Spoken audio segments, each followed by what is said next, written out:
Do you need to run some background tasks parallelly in Java? Java Thread is one approach for that. Welcome to Wisdom Academy of IT YouTube channel. In this lecture, I am going to show you how to create Java threads in multiple ways. Threads can be used to perform complicated tasks in the background without interrupting to the main program. When a Java program starts up, one thread begins running immediately. That's called Java main thread. Up to now, I have created Java project. Let's create a Java package. Then we will create Java class inside my Java package. My Java class name is test. Inside my test program, I'm going to create a main method. Now I'm going to access main thread details. For that, I can use thread.currentThread.getName. This method will return thread name. You can see my thread name is main. When we create a Java program, Java will automatically create a main thread for us. And also main thread name would be main, but main thread name we can change according to our requirement.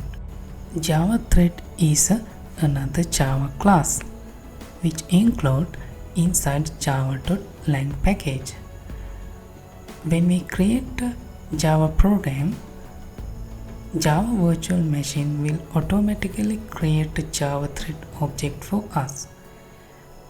Main difference between other objects and Java thread object is Java thread object has different lifecycle methods. Sleep method has ability to sleep Java thread object given time period. Now I am going to show you how to create Java threads using different ways.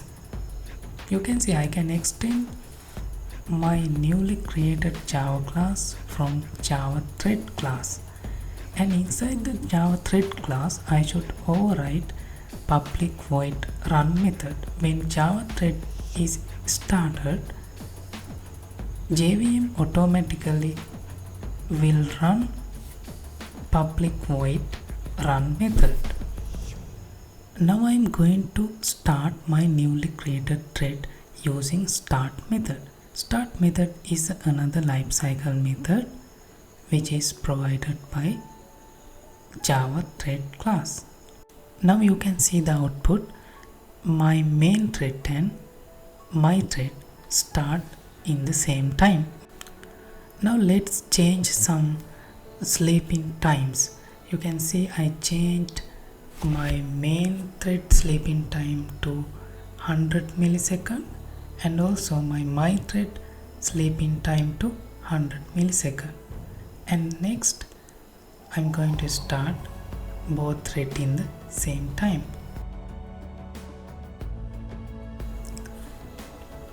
You can see in the output Java virtual machine not given any priority to my main thread or newly created my thread. The reason is concurrent programming running on the same time with the same priority. Now you can understand what is concurrent programming means. All the threads running independently. But I am not going to explain more complicated and more advanced features with Java threads. If you need to learn more details, you have to refer Java Concurrent API. And also, if you need to create production ready thread application, you can create Java thread pool. Now you can see the output. No specific pattern has been given. Up to now, we have created a thread extending Java thread class.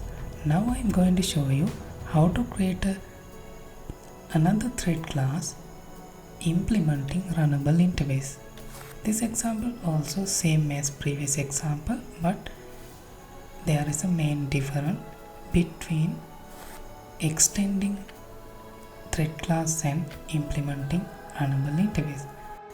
Now we know after starting Java thread, JVM automatically call to public void run method. But when we need to start the thread object, we should have start method. But you can see inside runnable interface doesn't have start method. Java thread class constructor has been given runnable interface object reference that called as runnable target. Now I am going to pass runnable interface implemented thread object into my Java thread class. Now you can see I can start my runnable interface implemented thread object using start method. Now I am going to show you separate approach. I don't need to create separate Java class. For that, I can use anonymous inner class of runnable interface because runnable interface is a functional interface. That means runnable interface has single method. You can see I have written complete anonymous inner class inside my Java thread constructor. Finally, we can replace anonymous inner class from Java lambda expression.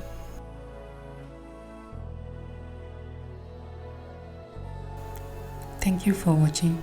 Have a nice day.